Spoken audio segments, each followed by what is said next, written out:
Hello everyone, I'm doing something a little different today. I'm going to be going like a tier list style overview of the various passives in Star Survivors. In a separate video, I'm going to be looking at the units. I think the passives are more important generally. Passives determine what your hero is capable of, passives determine your speed.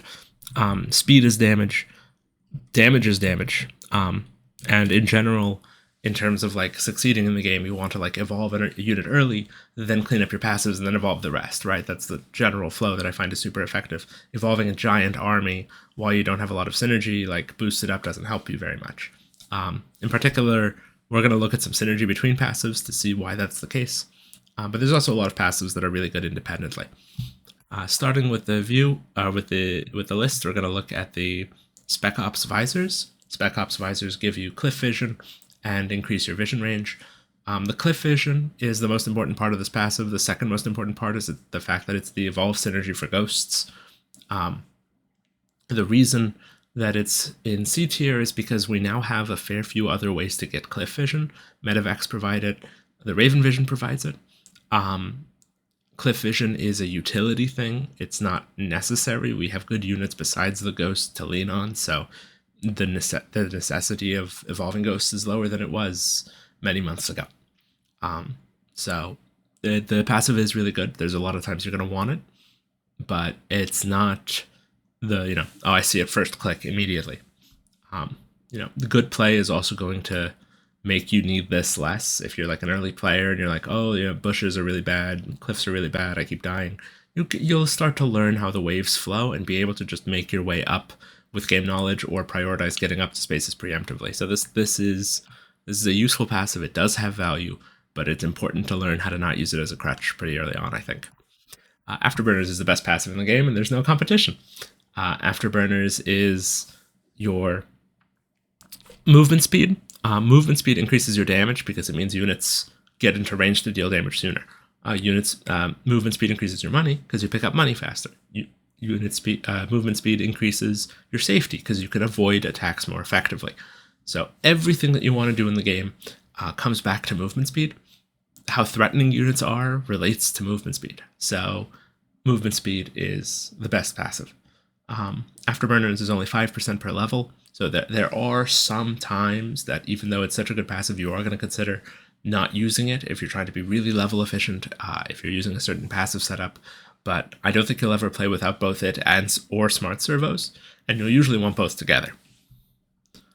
Black market weapons makes the attack speed of your weapon and your range higher.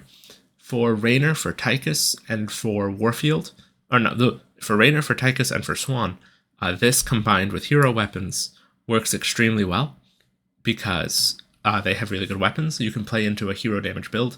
It takes some good comfort with how you pace out passives to do that, but the effect of that for Nova, who also can use this passive by herself to deal percent damage, as well as for those three heroes, is too good to ignore. I think it's a tier solidly above generally what you can do with pure unit builds, but it's a unique thing. It's its own style. Behemoth Reactor is another utility passive. It's a survival passive exclusively in that when you would die, it then lets you heal to full while keeping you invincible twice. Now, the limited use is obviously a necessary balancing factor for it, but it's the main reason it's down in the C tier. You take it as an extra freebie if, say, your passive build is set up, you've got everything evolved, but you want, a little bit extra survival.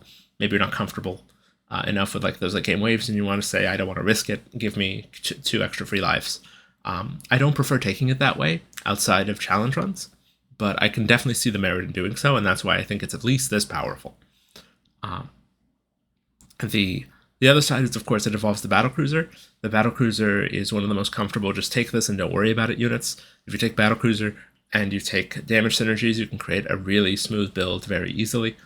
But I think there's stronger potential options than leaning on that. It's a very easy, I just want to do something straightforward style. Hero weapons, I think, is slightly worse than black market weapons, just because Nova gets value out of black market weapons, but doesn't get value out of hero weapons. But also because for Swan and for Raynor, you want the attack speed before you want the damage. Having said that, the actual damage from hero weapons is higher. It's a 600% increase, so 7 times your damage, whereas this is just a 200% increase, 3 times your damage. But this takes way more levels to get there, and this is useful earlier on. So I think Black Market Weapons wins by a smidge. That's why I have them in the same tier, though. But I'm ordering them within the tier in the same way that like Vision, I think, is slightly better than Behemoth Reactor because it's more nice to evolve ghosts, and Vision can like let you intelligently avoid stuff that Behemoth Reactor would have helped you avoid, but Behemoth Reactor is still very good. Pickup radius, I think, is very close to on par with speed. In fact, if I'm ever cutting speed, I'm usually not also cutting pickup radius. Pickup radius is powerful for the same reason speed is. The faster you can move your character around to solve problems, the better. And picking up money lets you, faster, like with a higher radius, lets you not stick around in one place. You'll notice in a lot of when I play, I just grab the most valuable minerals and run to the next objective. Because, as the game goes, the game is going to give you 500, 1,000, 2,500, 10,000 mineral chunks all at once, and so all of the time you spend trying to get those extra 1s and 5s is going to be completely worthless. But if you were getting to all of the hatcheries faster, having the map clear is going to be great for you. Having those extra chests is going to be great for you. So anything that helps you speed up and go from objective to objective is really powerful. Money doesn't, or pickup radius doesn't help your survival as much. Though it does help a little bit since you're not forced to not pick up money to survive. It makes that decision process easier. So it is a little worse than speed, but it comes up earlier and it's more valuable early. So it's still very much an S tier passive. Splash radius has a major weakness, and that's that most units that are effective splash already do their job. So splash radius is not an expensive passive. I think it's 2 levels total, or 3, depending on how it counts. 3, 1 to grab it, 2 to use it, 2 to level it up. But the benefit of it for Vikings, let me sort these by the splash units. The benefit of this doesn't take any of these units and make them any more effective than they already were. And that's my major issue with it. With mine, maybe it's really nice, but mine is hungry for a lot of other passives. With Gorgon, obviously the Gorgon requires it, so it's impossible to see what it's like without it. With Banshees, it helps a little bit. With Vikings and Hellions and tanks, they're already doing their jobs. They just want to hit more often. They're not so concerned with what their current attack is hitting. Jorium Stockpile, again, money is good. Jorium Stockpile, I think, is worse than the ones that enable movement. You're more likely to cut this for Evolve synergies, but this provides you with at least 15 to 20 levels late game, in my experience, and it provides that very front-loadedly. If you get lucky and boost up 1 mineral early once, it's already overpaid for itself, right? So like turning a green into a red or turning a red into a purple before the 3rd or 4th shop will give you like a bunch of extra points. So if you have an excuse to take Jorium, you should. In general, I think an optimized build will try to be like thinking, oh, how could I put Jorium into this if it didn't have it already? And that's the sign of a good passive if, getting a build from good to great means fitting that in there, right? It helps a lot, in particular, money in general, with being covered against the artifacts. You want to unnerf the artifacts as soon as possible, so having extra levels helps. And being able to say, oh, my build's done, I'm just going to store levels, and I'm going to spend them when the artifact comes up. That Jorium helps get you there in a more comfortable pace. It can be really uncomfortable to try to grind through the Ultralisk and Brutalisk waves and Sagaras while still worrying about artifacts, and you certainly don't want to be dealing with their debuffs while you're fighting those phases. So yeah, Jorium, it's good early, middle, and late, as all of the top tier passives are. Munitions, I'm going to put between the 2 hero upgrades. I think the difference between them is about munitions. Now, munitions is super important for Swan specifically, for hero builds, because Swan's bots go from 5 damage to 21, which is a 4 times plus damage increase. He obviously goes from 20 to 36, which is still pretty relevant. Munitions is a key damage ability for helping Marines, and Marines, along with the new Merc damage passive, do a lot of the new, basically the new cash black market version of this passive. Marines can stay really relevant into the late game as well as troopers. This is super important for Gorgon. This is necessary to get any value out of Banshees in my experience. This can help Vikings and Hellbats a little bit against their less, or Vikings and Firebats a little bit against their less relevant targets. It is a passive that falls off with the stuff it doesn't help, but the stuff it does help is so impressive that I think it's really valuable. That's generally, and obviously it's a mine synergy, so evolving mine, even though it does very little for it, you can play marine mine really easily. As I showed in my first video, that's just a very comfortable style. It's not, it does nothing with a lot of the cast. I think it does very little for Goliaths. It does nothing for tanks. It does nothing for ghosts. It does nothing for marauders. But you can always just pick how you want to structure your build, and if a passive isn't doing much or isn't doing anything, you just don't have to take it. So it makes the builds it affects stronger without being like this imposing thing you need to take with other builds, right? So that's still a pretty good passive. It's the same as the hero ones, where they're only relevant when you're going for hero builds. Firebat armor, I'm going to put around the end of C tier. I think of these little utility survival passives, it's on the weaker end. Armor makes Lings and Raptorlings and a lot of like Queen attacks, Roach attacks, Hydra attacks completely irrelevant because they don't do enough damage to matter anymore. Any amount of healing on top of that, and you're practically gaining health against them. The benefit of it that involves Firebats is pretty minimal, because a lot of the times Firebat builds also want to take Medevac, so you can get Firebat builds without it. The upshot is that if Lings get through your Firebat circle, they'll be dead before they've done any damage to you thanks to armor. So it is still a useful passive. You can create tank builds with it, like survival builds with it, but it's not strong in its own right, in my opinion. I think Behemoth Reactor is going to save you in more ways that matter than armor is going to. Projectile Accelerator is so bad, it is actively a bad choice to take it. The only time you want it is when you are taking tanks without medevac. Projectile Accelerator makes your units kill stuff from farther away, so that slows you down on your ability to get money. So you're losing money by taking Projectile Accelerators. A lot of the times Projectile Accelerator will extend the range of your units beyond your vision radius, so a lot of that benefit is wasted. But the biggest problem with the passive is that it just does almost nothing. It's like a total of like almost 50% range increase. So it increases a lot of ranges from 9 to 6, from 6 to 9, from like 4 to 6. It is really hard to feel that range is doing anything. And compared to damage, movement, survival, it's not good enough to compete with those factors. Resocialization, on the flip side, is an extremely powerful point-efficient passive. It's just 2 points, you get 2 extra units, but you get so many units that really, really get a lot of value out of it. Tank gets 60% more when finished, going from 3 tanks to 5 tanks. That's for 2 points. That's more than the buff of Ordnance or Stim. And that's a more useful direction for that buff because you get the full circle filled out more. Ghosts go from 5 to 7. Banshees go from 4 to 6. That's 50%. That's 40%.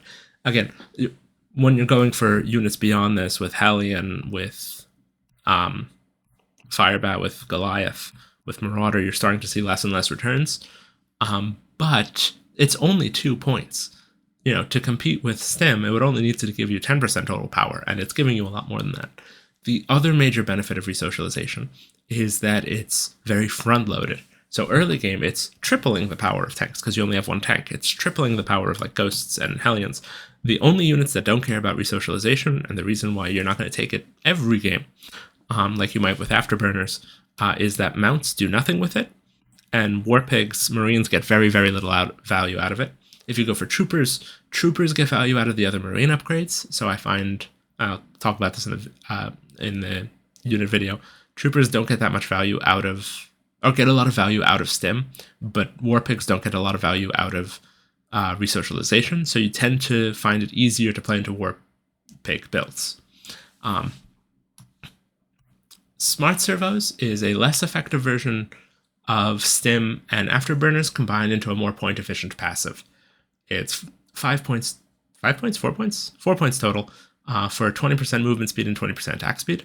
So stim is 40% attack speed, afterburners is 40% movement speed, but here you're getting a little bit of both of those every point. So even though the late game effect is a lot smaller, the actual benefit per point is higher in the early game, which makes servos just a really efficient passive. It's hard to think of when to cut it, and there's a lot of times you'll keep it instead of afterburners. So it is really good. It's better early game. It just doesn't have that much of a high end, but it's still very much an S tier, like almost always thinking of it as a default in a lot of builds passive.